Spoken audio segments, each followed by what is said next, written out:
Gigi is my mother, and she is one tough cookie. My mother has always been my biggest supporter, always ready to take on the challenge of anything me or my sisters needed. In my eyes, as a child and as an adult, she is Supermom. She is smart, creative, kind, and everyone who meets her seems to love her. When my sisters and I had children, she told us she was not ready to be called Grandma. I don't feel like a grandmother, so I don't know if I want to be called Grandma yet. Okay, so what would you like to be called? How about Gigi for Grandma Georgia Ann? Perfect. Gigi it is. I've always known my mother is one tough cookie, but let me tell you the story of why. My parents live on 70 acres of land in South Georgia, Newington, Georgia to be exact. They use four-wheelers on a daily basis to get around on their property. They are both very experienced riders.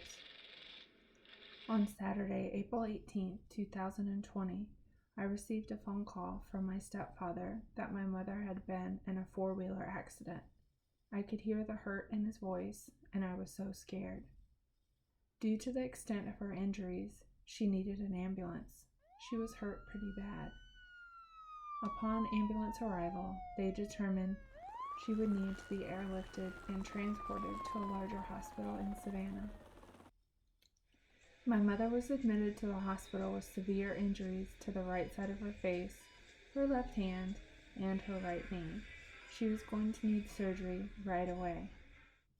She had several surgeries to help repair the fractures around her eye, her left hand, and right knee. After the surgeries and some recovery time, she was discharged from the hospital and began her stay in a rehabilitation facility. She began physical therapy sessions 3 times a day and was fitted for a special walker that had an armrest so she could learn how to maneuver around. She had to do this alone with no family or visitors due to COVID-19 restrictions.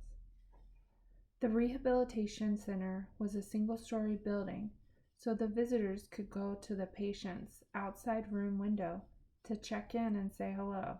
Hi, Mom. These were the Love only you. visits allowed due to COVID restrictions.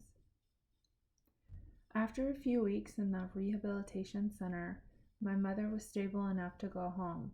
She was released on Friday, May 8, 2020, and will begin her healing journey at home. My mother will forever have a scar on her face from this accident, and her hand will never quite be the same as it was before. She will possibly always have to walk a little slower and maybe choose to retire versus going back to work. But most importantly, she is still the same Gigi. She has had such a positive attitude throughout this whole ordeal. I am amazed by her strength, and I cannot say that I would have been as strong as her. Gigi really is one tough cookie.